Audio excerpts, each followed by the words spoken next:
Di sini saya akan menjelaskan tentang pencemaran lingkungan. Pencemaran lingkungan adalah perubahan faktor abiotik yang disebabkan karena melebihi ambang batas toleransi ekosistem biotik. Pencemaran lingkungan disebabkan oleh beragam faktor, namun faktor terbesarnya adalah manusia dalam proses pencemaran lingkungan. Dampak pencemaran lingkungan. Dampak pencemaran lingkungan yang melebihi terasa saat ini adalah pemanasan global, di mana suhu bumi meningkat yang menyebabkan beberapa es di kutub utara mencair dan terjadinya kenaikan permukaan air di laut.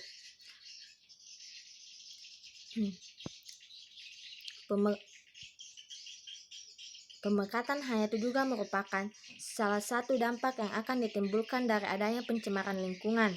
Proses pemekatan ini dapat diartikan sebagai peningkatan kadar bahan pencemar yang melalui tubuh makhluk hidup tertentu. Pemekatan hayati ini juga disebut sebagai anagamisasi. Sebagai contoh untuk menggambarkan kasus ini adalah suatu perairan yang telah tercemar, maka bahan pencemar yang ada di air tersebut akan menempel pada alga yang hidup di wilayah perairan tersebut. Kemudian ketika alga dimakan ikan-ikan kecil, maka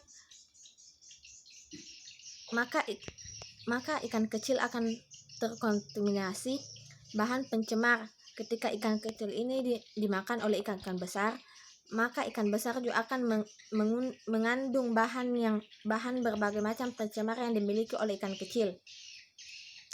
Kemudian penanggulangan pencemaran lingkungan secara administratif.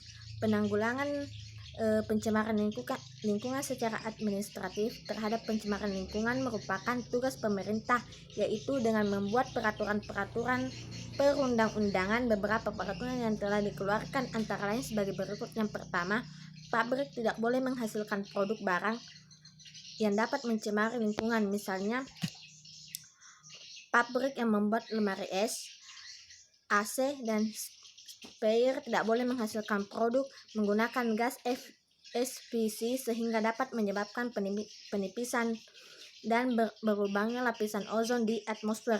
Kemudian yang kedua, industri harus memiliki unit-unit pengolahan limbah cair, padat, dan gas, sehingga limbah yang dibuang ke lingkungan sudah terbatas dari zat-zat yang membahayakan lingkungan. Sekian dan terima kasih dari saya.